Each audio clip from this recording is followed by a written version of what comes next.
नमस्कार,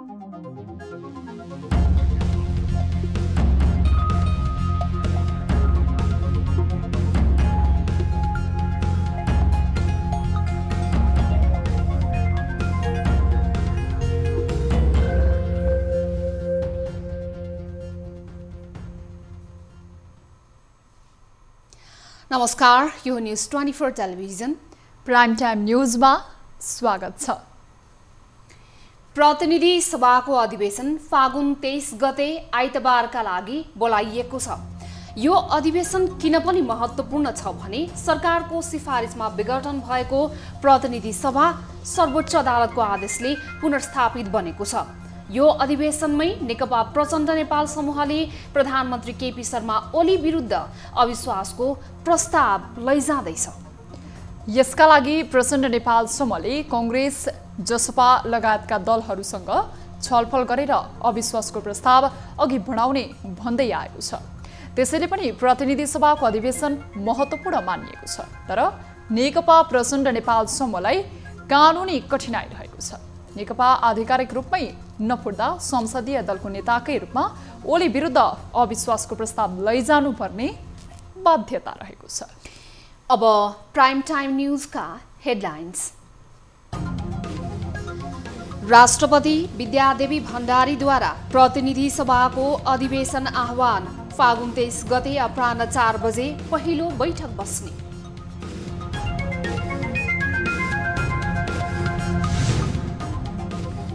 प्रधानमन्त्री केपी शर्मा ओली विरुद्ध तत्काल अविश्वासको प्रस्ताव अगाडि नबढाउने नेकपा प्रचण्ड माधव समूहको निर्णय, थप छलफल गर्ने।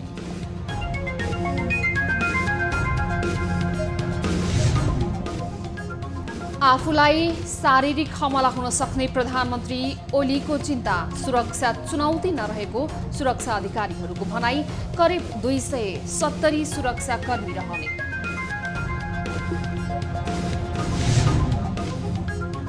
नेत्रविक्रम चन्द नेतृत्वको नेकपासँगको वार्ताको मिति चाँडै सार्वजनिक गर्ने सरकारको दाबी।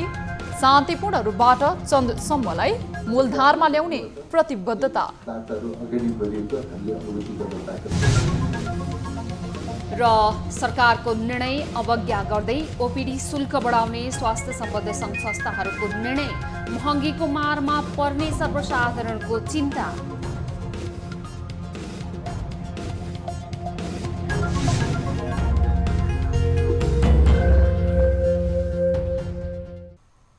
हामी निरन्तर न्यूजमा छौं। राष्ट्रपति विद्यादेवी भण्डारीले फागुन 23 गतेका लागि प्रतिनिधि सभा अधिवेशन आह्वान गर्नुभएको छ। मन्त्री परिषदको सोमबारको बैठकले अधिवेशन आह्वान गर्न राष्ट्रपति समक्ष सिफारिस गरेको थियो। फागुन 11 गते सर्वोच्चले प्रधानमन्त्री ओलीले गरेको प्रतिनिधि सभा विघटनलाई असंवैधानिक भन्दै निर्णय बदर गरेको थियो। साथै 13 दिनभित्र प्रतिनिधि सभा बैठक बोलाउन आदेश समेत दिएको थियो। त्यसैले सरकारको सिफारिसमा राष्ट्रपतिले फागुन 23 गते अपराह्न 4 बजेका लागि प्रतिनिधि सभाको बैठक आह्वान गर्नुभएको हो। बैठकमा नेकपाको पुष्पकमल दाहाल प्रचण्ड र माधव नेपाल समूहले ओलीलाई प्रधानमन्त्रीबाट हटाउन गृह कार्य गरिरहेको छ। ओली विरुद्ध अविश्वासको प्रस्ताव अघि बढाउने कि संसदीय दलको बैठक मार्फत दलको नेताबाट हटाउने भन्नेमा अन्योलता छ। ओली पनि संसद फेस गर्ने तयारीमा छन्। प्रतिनिधि सभाको बैठक फागुन 23 गते अपराह्न 4 बजे बस्दैछ। सरकारको सिफारिसमा राष्ट्रपति विद्यादेवी भण्डारीले अधिवेशन आह्वान गरेपछि संसद सचिवालयले बैठकको तयारीलाई तीव्रता दिएको छ। सर्वोच्च अदालतको प्रतिनिधि सभा पुनर्स्थापना गर्ने फैसला सुनाएपछि यो बैठकप्रति चासो बढेको छ। सत्तारूढ नेपाल कम्युनिस्ट पार्टी नेकपाको 2 समूह र प्रतिपक्षी दलहरूको भूमिकालाई लिएर चर्चा परिचर्चाहरू हुन थालेका छन्। एक रिपोर्ट। गत पुस 5 गते प्रधानमन्त्री केपी शर्मा ओलीले आफ्नो पार्टी नेकपाको विवादका बीच हठात प्रतिनिधि सभा विघटनको सिफारिस गरे। पार्टीभित्रको किचलो संसदमा लगेका प्रधानमन्त्री ओलीलाई राष्ट्रपति विद्यादेवी भण्डारीले तत्कालै लाल मोहर लगाएर वैधता दिए। त्यसविरुद्ध उत्रिएका नेकपाकै प्रचण्ड माधव नेपाल समूहका तर्फबाट सर्वोच्च अदालतमा रिट दायर भयो। 1 महिना बढी समय लिएर सर्वोच्च अदालतले प्रतिनिधि सभा विघटन अवैध भएको निष्कर्ष सहित पुनर्स्थापनाको आदेश दियो। उसले फागुन 24 भित्र संसद बोलाउन पनि भन्यो। त्यसै अनुरूप सरकारले सोमबार अधिवेशन आह्वानका लागि राष्ट्रपति समक्ष सिफारिस गर्यो र राष्ट्रपति भण्डारीले अधिवेशन आह्वान गरिन्। तर राजनैतिक तरलता टुङ्गिने भन्दा पनि बढ्ने संकेतहरू देखा परेका छन्। नेकपाको प्रचण्ड नेपाल समूहले प्रधानमन्त्री केपी शर्मा ओलीले नैतिकताका आधारमा राजीनामा दिनुपर्ने माग गर्दै आएका छन्। आफ्नो प्रस्ताव खारेज भइसकेपछि राजीनामा दिनुपर्नेमा आजभोलि म अचम्म लाग्छ। केपीजीको कुरा सुन्छु म। उहाँहरू त के गर्न थाल्नु भयो, हामीले झन् जित्यौँ जस्तो पो गर्नुभएको छ। सर्वोच्चकोले उहाँहरूलाई हराइदिएको त हामी झन् बलियो भयौँ अरे। यो के अचम्म हो, हारेपछि बलियो भइने। यो कस्तो सिद्धान्त प्रतिपादन गरे होला केपीजीले। प्रचण्ड नेपाल समूहले राजीनामा मागे पनि ओलीले नदिने, बरु हटाउन चेतावनी दिँदै आएका छन्। तपाईहरुले जब संसद फिर्ता गरेर ल्याउनु भएको छ, मुद्दा लडेर ल्याउनु भएको छ भने केपी ओलीलाई पनि हटाएर देखाउनुस् न। अविश्वासको प्रस्ताव राख्नुस्, पास गर्नुस्।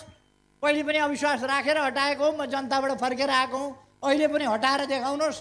फेरि हटाउन सक्नु भएछ भने जनताबाट फेरि 3 करोड नेपाली जनताबाट 2/3 लिएर आए। यसबीचमा नेकपाका दुवै समूहले प्रधानमन्त्री विरुद्ध प्रतिनिधि सभामा अविश्वासको प्रस्ताव पेश हुने र त्यसमाथि मतदान हुने अवस्था आएमा नेपाली कांग्रेस र जनता समाजवादी पार्टी जसपाको साथ पाउने आशा व्यक्त गर्दै आएका छन्। ती दुवै दलका नेताका कुरा सुन्दा उनीहरू तत्काल कसैको पक्षमा खुल्न चाहेका छैनन्। अर्थात् उनीहरूले पर्ख र हेरको नीति लिएका छन्। नेकपा अहिलेसम्म कानुनी रूपमा फुटेको छैन, जसका कारण अहिले पनि नेकपाको संसदीय दलको नेतामा ओली नै छन्। यसका 2वटा उपायहरू रहेको जानकारहरू बताउँछन्। पहिलो, निर्वाचन आयोगले नेकपाको एउटा समूहलाई आधिकारिक मान्ने र अर्को, ओलीले बोलाएकै संसदीय दलको बैठक सामना गरेर उनलाई संसदीय दलको नेताबाट हटाउनु पर्नेछ।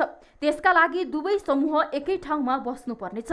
त्यो अवस्था तत्काललाई छैन। संसदीय दलको नेताका हैसियतमा ओलीले प्रमुख सचेतकबाट देव गुरुङलाई हटाउँदै विशाल भट्टराईलाई नियुक्त गरेका छन्। यसले प्रचण्ड नेपाल समूहलाई सङ्कट थपेको छ। नेकपा प्रचण्ड नेपाल समूहले पुस 5 गते प्रतिनिधि सभा विघटनपछि दर्ता गराएको प्रधानमन्त्री केपी शर्मा ओली विरुद्धको अविश्वासको प्रस्ताव संसदको आगामी अधिवेशनमा अघि नबढाउने भएको छ।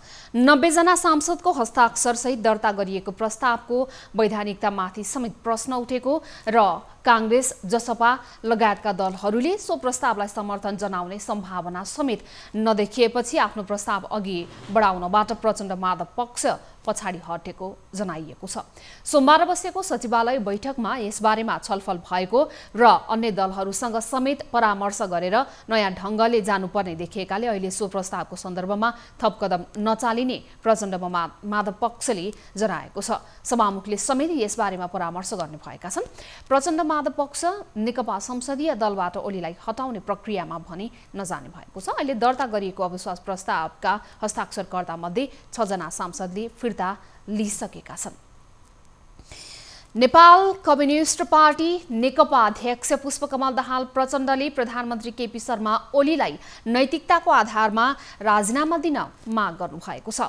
नेकपा प्रचण्ड माधव निकट पेशागत महासंघ नेपाल र नेपाल राष्ट्रिय कर्मचारी महासंघ बीच भएको एकता घोषणा सभालाई सम्बोधन गर्दै अध्यक्ष प्रचण्डले सर्वोच्च अदालतको फैसलापछि प्रधानमन्त्री ओलीलाई 1 मिनेट पनि प्रधानमन्त्रीको कुर्सीमा बस्ने नैतिक अधिकार नभएको बताउनु भयो। उहाँको कदमलाई सर्वोच्च अदालतले खारेज गरिसकेपछि उहाँ प्रधानमन्त्री 1 क्षण पनि बस्न लायक पनि हुनुहुन्न। तर उहाँले अझै भ्रम दिनु भएको छ। अझै हिजो मात्रै मैले सुने, अब मान्छेलाई साम दाम दण्ड भेद भ्रम प्रलोभन के हो के गर्दै गर्दै अझै तान्ने बल गर्नुभएको छ। सर्वोच्चको फैसलाले एउटा सेटिङ भत्काएको भन्दै अध्यक्ष प्रचण्डले छिट्टै अर्को सेटिङ भत्कने दाबी पनि गर्नुभयो। उहाँले केही दिनमै निर्वाचन आयोगले आफूहरूको पक्षमा निर्णय गर्ने दाबी समेत गर्नुभएको छ। हामी निरन्तर न्यूजमा छौं। सरकारका प्रवक्ता एवं सञ्चार तथा सूचना प्रविधि मन्त्री पार्वत गुरुङले प्रतिबन्धित नेत्रविक्रम चन्द नेतृत्वको नेकपासँगको वार्ताको मिति चाँडै सार्वजनिक गर्ने जानकारी दिनुभएको छ। प्रतिनिधि सभा पुनर्स्थापनासँगै राजनीतिक तरलता हुँदा वार्ता अन्यल बनेको थियो। सरकारका प्रवक्ता समेत रहनुभएका सञ्चार तथा सूचना प्रविधि मन्त्री पार्वत गुरुङले नियमित पत्रकार सम्मेलनमा वार्ताको मिति चाँडै सार्वजनिक गर्ने दाबी गर्नुभएको हो। पार्टी पनि अब मूलधारमा आउने शान्तिपूर्ण बाटोमा आउने प्रक्रियामा छ। वार्ता नजिक भइरहेको छ र जब यो वार्ताको टुङ्गो लाग्नेछ त्यस बेला नै सार्वजनिक हुनेछ र सम्माननीय प्रधानमन्त्रीज्यूले यसको निम्ति आफ्नो ठाउँबाट आह्वान गरिरहनु भएको छ। त्यो आह्वानलाई उहाँले सकारात्मक ढङ्गबाट केही वार्ताहरू अगाडि बढिएको हामीले अनुभूति गर्न पाएका छौँ। मन्त्री परिषदका निर्णय सार्वजनिक गर्न सोमबार आयोजित पत्रकार सम्मेलनमा प्रवक्ता गुरुङले शान्तिपूर्ण रूपबाट राजनीतिक मूलधारमा नेकपा विप्लवसम्मलाई ल्याउन सरकारले वार्ताको प्रयास गरिरहेको बताउनुभयो। प्रवक्ता गुरुङले फागुन 11 गते प्रतिनिधि सभा पुनर्स्थापनाका क्रममा सर्वोच्चले दिएको आदेशले प्रधानमन्त्रीको राजीनामा रोकेको बताउनुभयो। बहुमत प्राप्त प्रधानमन्त्रीले राज्य सञ्चालन गर्नु संवैधानिक र नैतिकताको विषय भएको फैसला सर्वोच्चले गरेको जिकिर गर्दै उहाँले सर्वोच्चको फैसलाका आधारमा प्रधानमन्त्रीले राजीनामा दिनुको कुनै अर्थ नहुने तर्क पनि गर्नुभयो। तथा राज्य सञ्चालन गर्नु संवैधानिक नैतिकताको विषय पनि हो भने यो सर्वोच्चको फैसला हो। त्यसैले सर्वोच्चको फैसलाले नै प्रधानमन्त्री केपी शर्मा ओलीले अहिले संवैधानिक हिसाबले नैतिकताको हिसाबले आफ्नो जिम्मेवारीबाट भाग्न पाइँदैन। मन्त्री गुरुङले प्रधानमन्त्रीले राजीनामा दिनुपर्छ भनेर नैतिकताको पाठ सिकाउनेहरूले नै राजनीतिबाट सन्यास लिनुपर्ने टिप्पणी पनि गर्नुभएको थियो। शहरी विकास मन्त्री प्रभु शाहले काठमाडौँ उपत्यकाभित्र बन्न लागेको नयाँ स्मार्ट सिटीको निर्माण कार्यलाई तीव्रताका साथ अघि बढाउन निर्देशन दिनुभएको छ। सोमबार मन्त्रालयमा नयाँ स्मार्ट सिटी निर्माणको प्रगतिका बारेमा काठमाडौँ उपत्यका विकास प्राधिकरणसँग छलफल गर्दै मन्त्री शाहले नयाँ स्मार्ट सिटी निर्माणलाई तीव्रताका साथ अघि बढाउन निर्देशन दिनुभएको हो। यसअघिका आयोजना समयमा नै निर्माण हुन नसक्दा जनतामा निराशा छाएको भन्दै उहाँले अधिकतम रूपमा जनताको सहभागिता गराउनुपर्ने उल्लेख पनि गर्नुभयो। त्यस्तै मन्त्री शाहले उपत्यका बाहिर पनि 10 वटा नयाँ सहर निर्माणमा सरकार अघि बढेको जानकारी दिनुभयो। भन्नलाई त हामी सबै चुनावको बेला भन्यौँ, स्थानीय तहदेखि लिएर सबै तहमा हामी स्मार्ट सिटी बनाउँदैछौँ भन्ने चर्चा त व्यापक भइरहेकै खण्डमा अब यो चर्चाको विषय हुनु हुँदैन, हेर्ने विषय र व्यवहार्यता हामी लागू गर्ने विषय बनाउनुपर्छ भन्ने दिशामा यो मन्त्रालय अगाडि बढेको छ। र बाहिरको पनि हामी 10 वटा स्मार्ट सिटीको काम अगाडि बढिरहेछौँ र काठमाडौँमा अहिले व्यवहार्यता 3 सहरको काम जो अगाडि बढेको छ यो अगाडि बढाउने उद्देश्यबाट यो कार्यक्रम हो, यसलाई रोक्ने उद्देश्यबाट होइन। त्यस्तै काठमाडौँ उपत्यका विकास प्राधिकरणका प्रमुख आयुक्त भाइकाजी तिवारीले स्मार्ट सिटी निर्माणमा स्थानीय सरकारसँग सहकार्य गर्दै अघि बढ्ने बताउनुभयो। यसअघिका सहरलाई व्यवस्थित गर्न नयाँ सहरको अवधारणा आएको उहाँको भनाइ थियो। स्वास्थ्य उपचारका लागि नयाँ दिल्ली जानुभएका पूर्व प्रधानमन्त्री डाक्टर बाबुराम भट्टराईलाई तत्कालै ट्युमरको शल्यक्रिया गर्न चिकित्सकले सुझाव दिएका छन्। न्युरो इन्क्राइनको ट्युमरमा क्यान्सर भएको आशंकामा डाक्टर भट्टराई चिकित्सकको सल्लाह अनुसार परीक्षणका लागि नयाँ दिल्ली जानुभएको थियो। तर बायोप्सी परीक्षणका क्रममा क्यान्सर नभएको चिकित्सकले निष्कर्ष निकालेको भट्टराईका प्रेस सल्लाहकार विश्वदीप पाण्डेले जानकारी दिनुभयो। चिकित्सकले क्यान्सर नभएको निष्कर्ष निकाले पनि ट्युमरलाई भने 2-3 महिनाभित्रै शल्यक्रिया गरी फाल्न सुझाव दिएका छन्। तत्कालै शल्यक्रिया नभए क्यान्सरको खतरा हुने चिकित्सकको भनाइ छ। भट्टराईको फेब्रुअरी 22 देखि दिल्ली स्थित यकृत एवं पित्त विज्ञान संस्थानमा परीक्षण तथा डाक्टर प्रोफेसर विक्रम भाटियासँग परामर्श लिइरहनु भएको छ। परीक्षण सकिएकोले भट्टराई मंगलबार नेपाल वायुसेवाको जहाजबाट स्वदेश फर्कने प्रेस सल्लाहकार पाण्डेले जानकारी दिनुभएको छ। नेपालमा कोरोना संक्रमणका कारण पछिल्लो 24 घण्टामा थप 3 जनाको मृत्यु भएको छ। थपिएका 3 जना सहित नेपालमा संक्रमणका कारण ज्यान गुमाउनेको कुल संख्या 2777 पुगेको स्वास्थ्य तथा जनसंख्या मन्त्रालयले जनाएको छ। यस्तै 3049 जनामा PCR परीक्षण गर्दा 73 जनामा कोरोना पोजिटिभ पाइएको छ। अहिलेसम्म नेपालमा 2,74,216 जनामा कोरोना पुष्टि भएको छ। संक्रमित मध्ये 2,70,471 जना निको भएका छन्। पछिल्लो 24 घण्टामा 64 जना संक्रमण मुक्त भएका छन्। अहिले नेपालमा 968 जना सक्रिय संक्रमित रहेको स्वास्थ्य तथा जनसङ्ख्या मन्त्रालयले जनाएको छ। चैत 1 देखि चिकित्सकको ओपीडी शुल्क बढाउने स्वास्थ्यका विभिन्न सङ्घ संस्थाले जनाएका छन्। Association of private health institution Nepal अफिनले सरकारले चिकित्सक परामर्श शुल्क फागुन मसान्तसम्म निर्धारण नगरे चैत 1 देखि हालै सार्वजनिक गरिएको शुल्क नै लागू गर्ने जनाएको छ। अफिन र नेपाल चिकित्सक सङ्घले फागुन 4 गतेदेखि लागू हुने गरी शुल्क बढाएका थिए। स्वास्थ्य मन्त्रालयले शुल्क बढाउने निर्णय कार्यान्वयन नगर्न निर्देशन दिएपछि स्थगित भएको थियो। अफिनले सोमबार विज्ञप्ति जारी गर्दै फागुन मसान्तसम्म पनि सरकारले शुल्क निर्धारण नगरे सदस्य संस्थाहरूले हालै सार्वजनिक गरिएको शुल्कलाई चैत 1 गतेदेखि कार्यान्वयन गर्ने जनाएका छन्। अफिन र चिकित्सक सङ्घले ओपीडीमा चिकित्सकको अनुभव र योग्यताका आधारमा 370 देखि 825 सम्म शुल्क लिन पाउने गरी निर्णय गरेको थियो। न्युजहरू अझै बाँकी नै छन्, अहिलेलाई ब्रेक।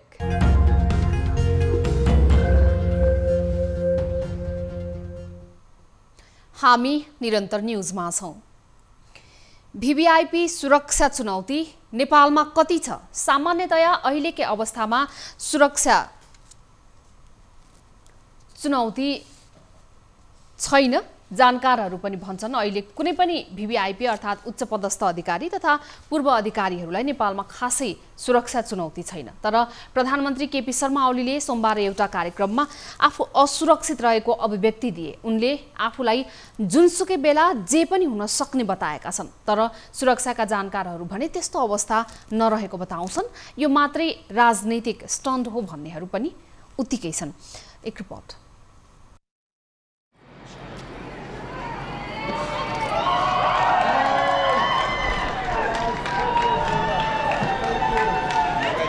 हिजो आज सामाजिक सञ्जालमा नेदरल्यान्ड, अस्ट्रेलिया लगायत विश्वका सम्पन्न मुलुकहरूका प्रधानमन्त्री वा राष्ट्र प्रमुखहरू सडकमा लुखुर लुखुर हिँडेको दृश्य देखिन्छ।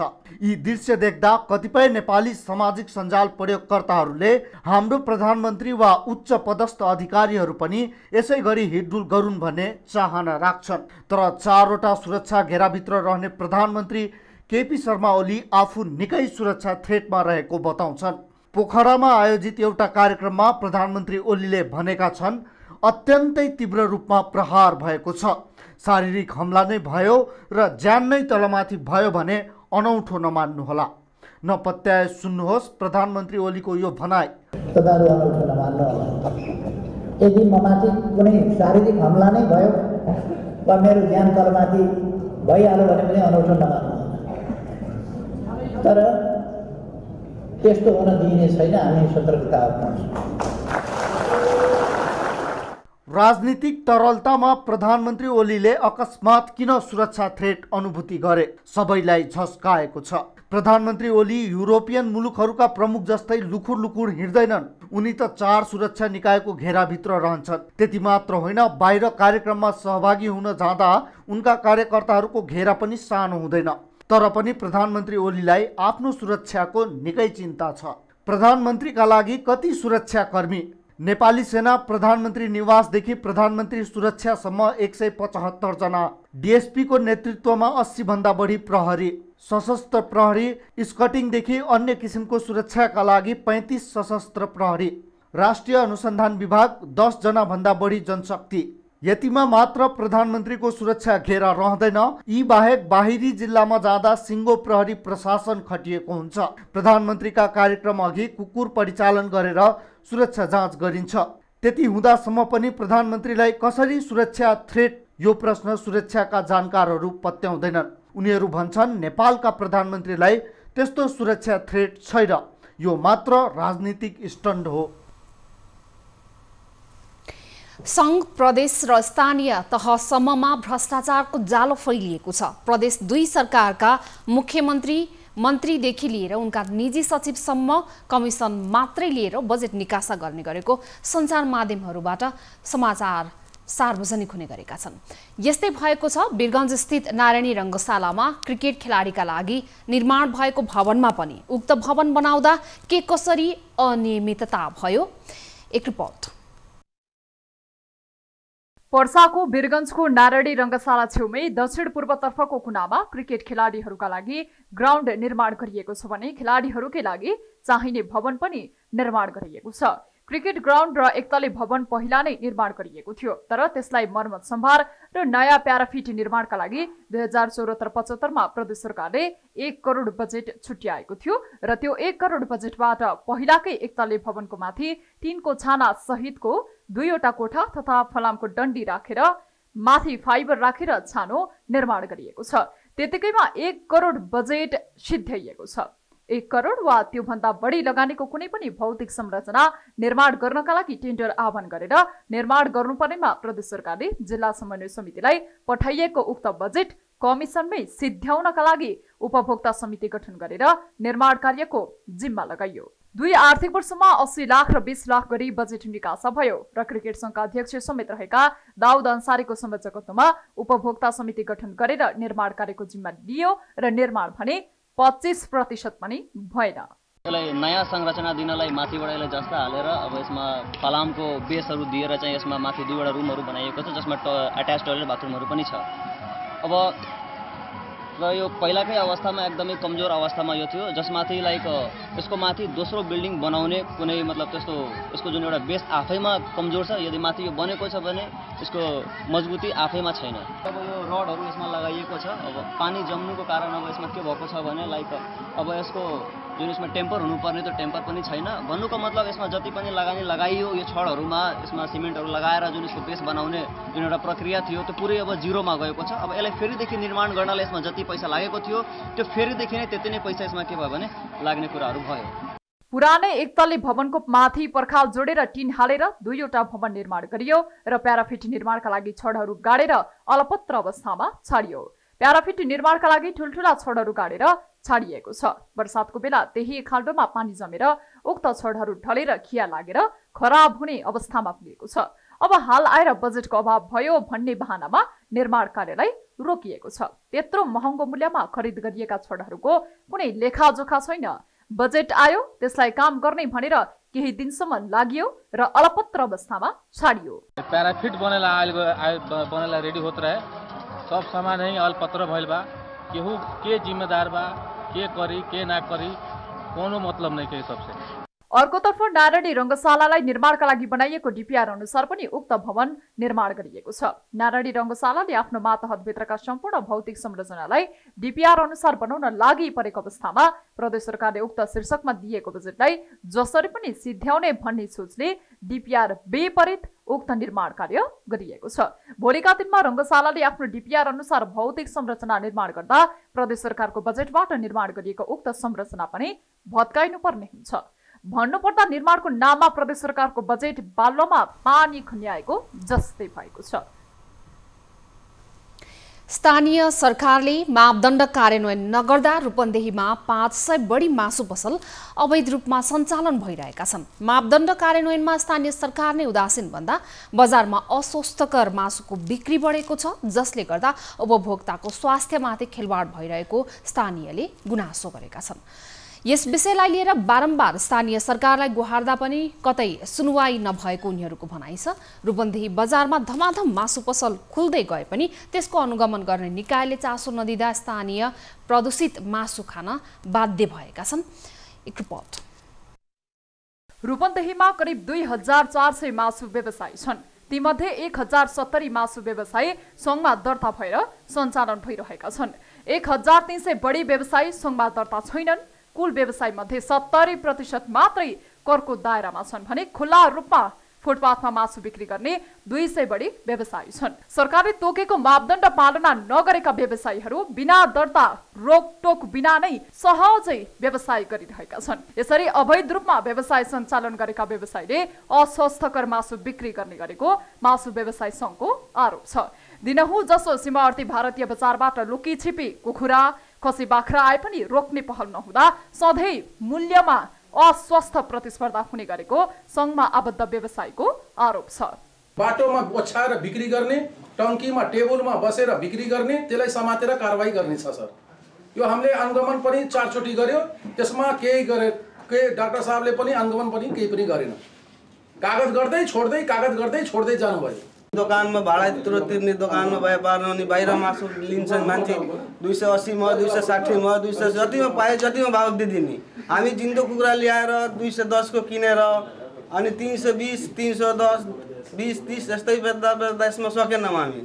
रूपन्देहीमा भारततर्फ सीमा जोडिएको 60 किलोमिटर क्षेत्र छ। सीमा क्षेत्रमा सुरक्षा निगरानी भए पनि अधिकांश ठाउँमा सुरक्षा व्यवस्था छैन।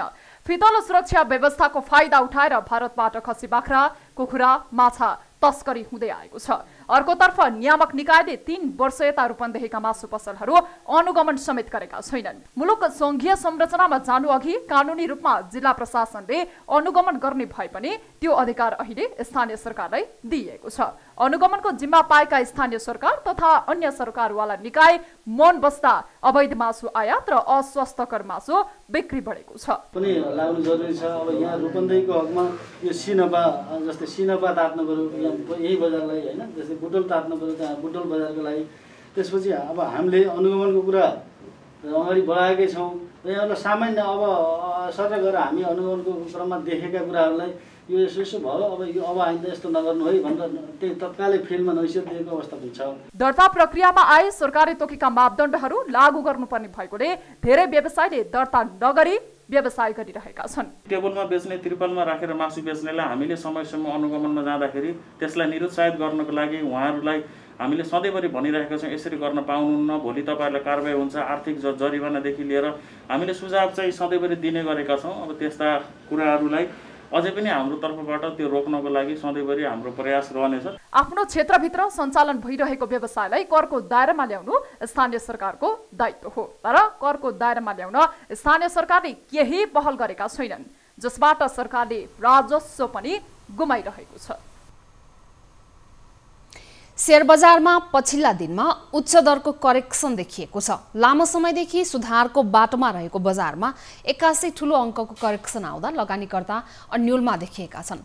बैंकको ब्याज दर घट्नु तथा लगानीकर्ताको मनोबल उच्च हुनुले शेयर बजार नयाँ उचाइमा पुगेको हो र पछिल्लो सातामा देखिएको गिरावट बजार घट्ने नभएर करेक्सन भएको विश्लेषकहरूको भनाइ छ। एक रिपोर्ट। शेयर बजारमा आएको गिरावट मुलुकको पछिल्लो राजनीतिक परिस्थिति वा शेयर बजार भित्रको चलखेल हो भन्ने विषयको अन्योलका कारण लगानीकर्ता चिन्तित बनेका छन्। शेयर बजार बिना कारण उच्च दरको बढ्ने र बिना कारण भारी अङ्कले गिरावट हुने विषयलाई लगानीकर्ताहरूले अनौठो र अस्वाभाविक रूपमा लिने गरेका छन्। शेयर बजारका विश्लेषक विष्णु बस्यालले भने पछिल्ला दिनको गिरावट अरू कुनै कारण नभएर बजार करेक्सन मात्रै भएको बताए।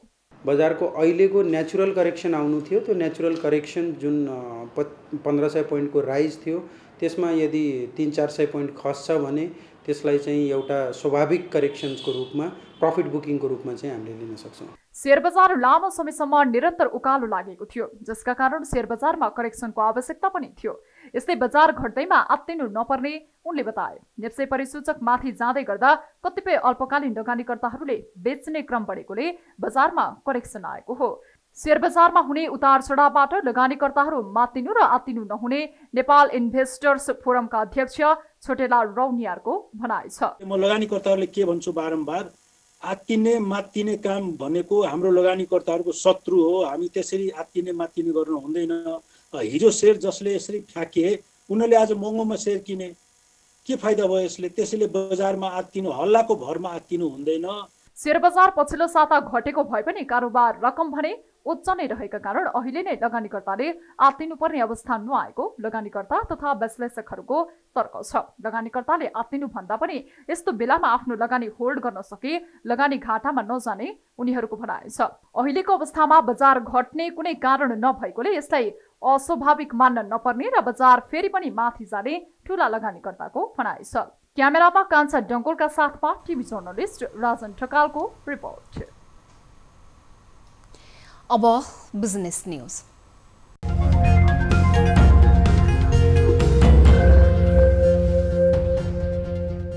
पछिल्लो केही समय यता ओह्रालो लागिरहेको नेप्से परिसूचक यस साताको दोस्रो कारोबार भने बढेको छ। अघिल्ला 2 दिनमा भएको कारोबारमा उच्च गिरावट पनि मंगलबार बजार बढेकाले यसलाई केही लगानीकर्ताहरूले करेक्सन पछिको बाउन्स ब्याकको रूपमा लिएका छन्। सोमबार नेप्से परिसूचक 40.64 अङ्कले बढेर 2515.03 बिन्दुमा पुगेको छ। त्यसैगरी यस दिन सेन्सिटिभ इन्डेक्स 6.47 अङ्क, फ्लोट इन्डेक्स 2.84 अङ्क र सेन्सिटिभ फ्लोट इन्डेक्स 2.15 अङ्कले बढेको छ। नेप्से उकालो लागि पनि कारोबार रकम भने घटेको छ। मंगलबार बजारमा 209 कम्पनीको 70,339 पटकको कारोबारमा 5 अर्ब 69 करोड 23 लाख रुपैयाँ बराबरको 1 करोड 18 लाख 38 हजार किता शेयर खरिद बिक्री भएको छ। त्यसैगरी होटल तथा पर्यटन, वित्त र जीवन बीमा उपसमूहको परिसूचक 2% भन्दा बढी बढेको छ भने बैंकिङ, विकास बैंक, जलविद्युत, निर्जीवन बीमा, उत्पादन तथा प्रशोधन, अन्य लघु वित्त र लगानी उपसमूहको परिसूचक 1% भन्दा बढी बढेको छ। मंगलबार नेपाल इन्फ्रास्ट्रक्चर बैंक लिमिटेड शीर्ष स्थानमा रहेको छ। बैंकले 44 करोड 48 लाख रुपैयाँ बराबरको शेयर खरिद बिक्री गरेको छ। त्यसैगरी शिखर इन्सुरेन्सको 30 करोड रुपैयाँ भन्दा बढीको शेयर कारोबार भएको छ। चन्द्रागिरी हिल्सको शेयर मूल्य पनि सकारात्मक सर्किटमा कारोबार भएको छ। सो कम्पनीको शेयर मूल्य 41 रुपैयाँले बढेर 455 रुपैयाँमा कारोबार भएको थियो।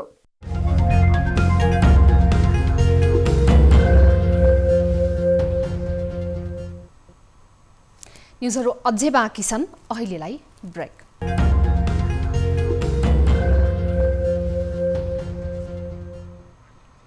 हामी निरन्तर न्युजमा छौं। अब स्पोर्ट्स न्युज।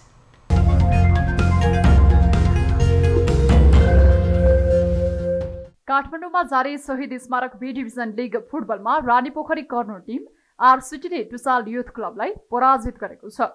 सोमबार भएको खेलमा आरसिटीले टुसाल युथ क्लबलाई 1-0 गोल अन्तरले पराजित गरेको हो। एन्फा कम्प्लेक्स 7 बाटोमा आरसिटीलाई जित दिलाउन अजित गुरुङले निर्णायक गोल गरे। पहिलो हाफ गोलरहित बराबरीमा सकिएको खेलको 73औं मिनेटमा अजितले निर्णायक गोल गरेका हुन्। जससँगै आरसिटी लिगको 5औं स्थानमा उक्लिएको छ। आरसिटीले 8 खेलमा 12 अङ्क जोडेको छ। टुसाल 8 खेलमा 8 अङ्क जोडेर 7औं स्थानमा रहेको छ। लिगमा 12 क्लबले प्रतिस्पर्धा गरिरहेका छन्। एक टिम ए डिभिजन लिगमा बढुवा हुनेछ भने एक टिम सी डिभिजनमा घटुवा हुनेछ। भैरहवा स्थित सिद्धार्थ रङ्गशालामा जारी Nepal telecom Rupandehi super league cricket प्रतियोगिता अन्तर्गत सोमबार भएको डिभिजन ए को खेलमा बुद्ध क्रिकेट क्लबले बुटबल 11लाई 7 रनले पराजित गर्दै सेमिफाइनलमा प्रवेश गरेको छ। टस जितेर ब्याटिङमा आएको बुद्धले निर्धारित 50 ओभरमा 47.2 ओभर खेल्दै सबै विकेट गुमाएर 179 रनको योगफल बनायो। उसका लागि रिजन प्रजुले 35, अमित अग्रहरीले 24 र निखिल यादवले 15 रन बनाए। बलिङमा बुटल 11 का सुधन श्रेष्ठ र प्रकाश केसीले 3-3, ईशान पाण्डेले 2 तथा एजाज आलम र तौसिफ आलमले समान 1-1 विकेट लिए। जवाफी ब्याटिङ गरेको बुटल 11ले 44.2 ओभरमा सबै विकेट गुमाउँदै 192 रन बनायो। उसका लागि सोनु तामाङले 48, हिमाल पुनले 43, ईशान पाण्डेले 25 र तौसिफ आलमले 21 रन बनाए। बलिङमा बुद्धका अमित अग्रहरीले 3, रूपेश कुर्मी र अजय त्रिपाठीले 2-2 तथा विपिन खत्री र रिजन प्रजुले समान 1-1 विकेट लिए। Amit Agrahari man of the match भए। मंगलबार डिभिजन ए का एक्सपर्ट जीआर क्रिकेट क्लब र देवदह क्रिकेट युनिट बीच प्रतिस्पर्धा हुने आयोजक संस्था रूपन्देही क्रिकेट संघले जनाएको छ।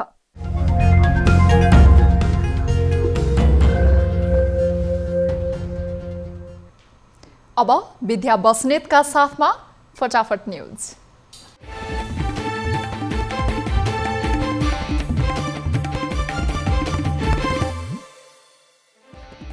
प्रधानमन्त्री केपी शर्मा ओली विरुद्ध तत्काल अविश्वासको प्रस्ताव अघि नबढाउने नेकपा प्रचण्ड माधव समूहको निर्णय, थप छलफलमा जुट्ने प्रयास।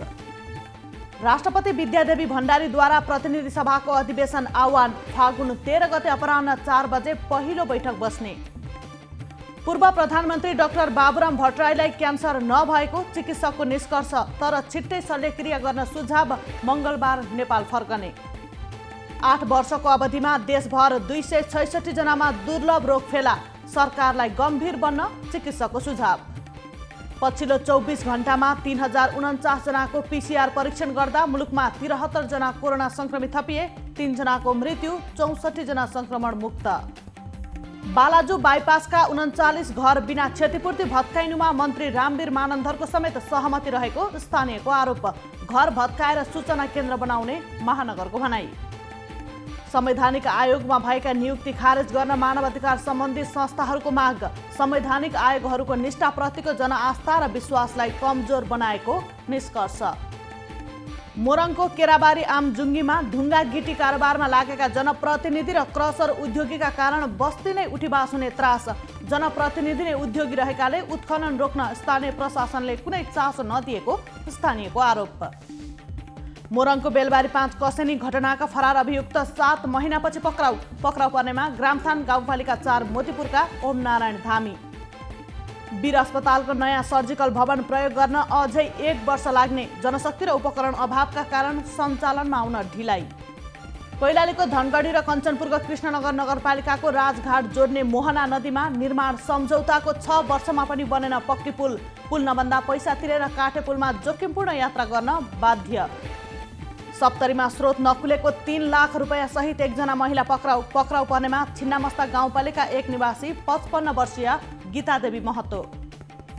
श्रीमतीसँगको विवादमा सेनिटाइजरको सेवन गर्दा मोरङमा 1 जनाको मृत्यु हुनेमा जहदा गाउँपालिका 4 का 60 वर्षीय दिनेश मण्डल। उदयपुरमा अवैध काठ र सुर्ती तस्करीमा संलग्न 2 जना प्रहरी नियन्त्रणमा।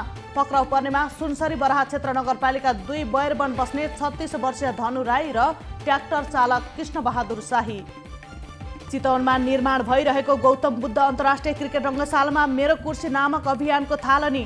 आफ्नो परिवारका सदस्यको नाम कुनै कुर्सीमा लेखाउन चाहे फाउन्डेसनलाई 1 लाख रुपैयाँ सहयोग गर्नुपर्ने। स्थानीय तहसम्म हुने नियुक्तिमा राजनैतिक चलखेल। अछामको रामा रोशनमा राम्रा भन्दा हाम्रा मान्छे छाने प्रवृत्तिमा वृद्धि। स्थानीय रुष्ट। सिराहाबाट 2,50,000 अवैध भारतीय नोट सहित 1 व्यक्ति पक्राउ पर्नेमा भारतको सहरसा ग्राम किशनपुर पञ्चायत 2 निवासी 60 वर्षीय चतुरी यादव। काठमाडौँको असनस्थित सेतो मच्छिन्द्रनाथ मन्दिरको पुनर्निर्माण सुरु। सांस्कृतिक सम्पदा क्षेत्रको पुनर्निर्माणमा भारत सरकारद्वारा 5 अर्ब 80 करोड आर्थिक सहयोग। 4 महिना यताकै सबैभन्दा धेरै घटेको सेयर बजार आज 40.64 अङ्कले बढ्यो। सबैभन्दा धेरै नेपाल इन्फ्रास्ट्रक्चर बैंकको 44 करोड भन्दा धेरै रकमको सेयर खरिद बिक्री। शहीद स्मारक बी डिभिजन लिगमा रानीपोखरी कर्नर टिम विजयी। रानीपोखरीद्वारा टुसाल युथ क्लब 1-0 गोल अन्तरले पराजित। इङ्ग्लिस प्रिमियर लिग फुटबलमा साबिक विजेता लिभरपुलको सहज जित। सेल्फिड युनाइटेड 2-0 गोल अन्तरले पराजित। अमेरिकामा जोन्सन सहित 3 वटा कम्पनीका खोपले प्रयोगको अनुमति पायो। एकपटक मात्र लगाए पुग्ने 40 लाख डोज खोप देशका विभिन्न राज्यमा वितरण गर्ने। बेल्जियमको नामुर कारागारमा 132 कैदीबन्दी र 60 जना कर्मचारीमा कोरोना संक्रमण पुष्टि। लकडाउनको थप उपाय अपनाउने सरकारको तयारी। र म्यानमारमा प्रहरीको गोली लागेर 18 जनाको ज्यान गयो। 30 जना भन्दा धेरै घाइते। प्रहरी दमनको विश्व समुदायद्वारा आलोचना।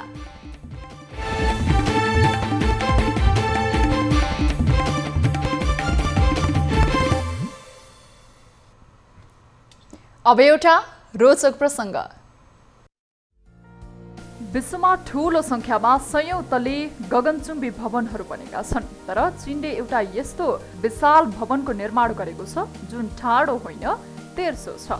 4 वटा 60 तले गगनचुम्बी महलमाथि सुताएर चीनले विशाल महल तयार गरेको छ।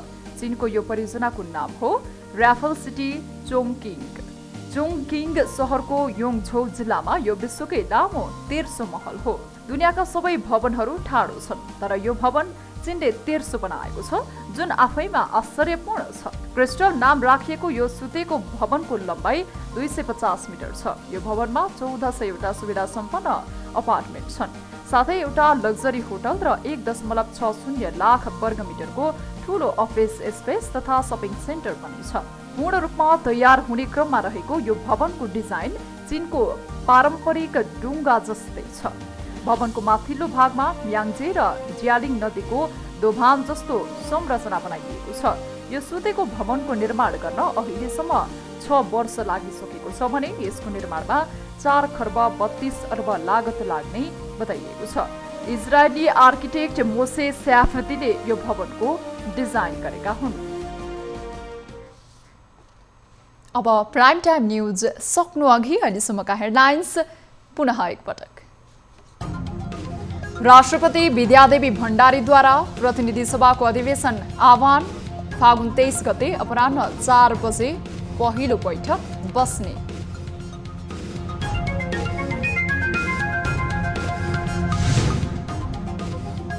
प्रधानमन्त्री केपी शर्मा ओली विरुद्ध तत्काल अविश्वासको प्रस्ताव अगाडि नबढाउने नेकपा प्रचण्ड माधव समूहको निर्णय, थप छलफल गर्ने।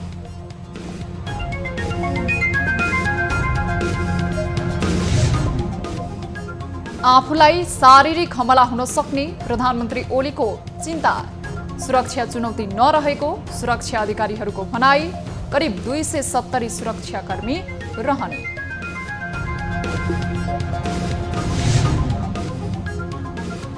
नेत्रविक्रम चन्द नेतृत्वको नेकपासँगको वार्ता मिति चाँडै सार्वजनिक गर्ने सरकारको दाबी। शान्तिपूर्ण रूपबाट चन्द समूहलाई मूलधारमा ल्याउने प्रतिबद्धता।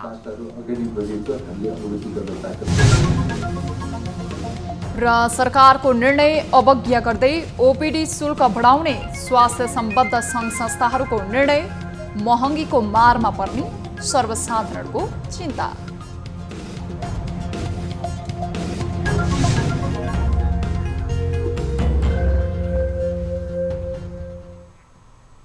प्राइम टाइम न्यूज अहिलेलाई यति नै। जाँदा साँदै ताली र गालीका लागि हामीले सोधेको प्रश्न, प्रधानमन्त्री केपी शर्मा ओलीको कार्यकाल मुलुकका लागि सुखद हो भन्नेले तालीमा र होइन भन्नेले गालीमा हाम्रो पात्रोको एपमा गई भोट गर्न सक्नुहुनेछ। थप न्यूजका लागि हाम्रो वेबसाइट www.news24nepal.com हेर्नुहोला। साथै हामीलाई फेसबुक, ट्विटर र युट्युबमा पनि फलो गर्न सक्नुहुन्छ। यस्तै मोबाइल, इमेल र भाइबरबाट न्युज 24 को हेल्प डेस्कमा केही समस्या र गुनासा छन् भने सम्पर्क गर्न सक्नुहुनेछ। हामी निरन्तर न्युजमा छौं। नमस्ते।